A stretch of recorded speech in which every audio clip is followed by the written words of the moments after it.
Learn English with practice. Welcome to all. I read. I don't read. Do I read? Don't I read?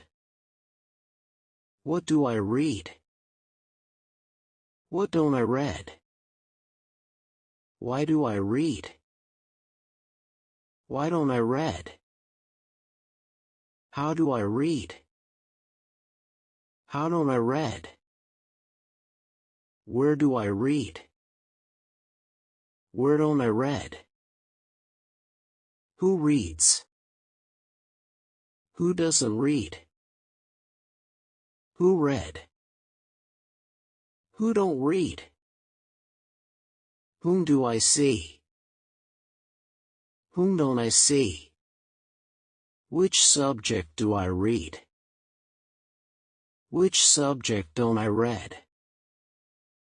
Whose subject do I read? Whose subject don't I read?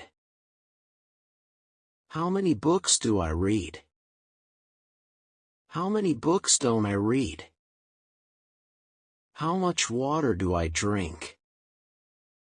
How much water don't I drink? How long time do I read? How long time don't I read? If you make other sentences, just change subject, verb and add extension. The example of subjects. You read, she reads, they read. The example of verb. You go, he gets, we learn.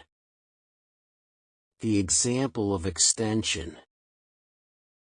I read a storybook. She plays with her friends.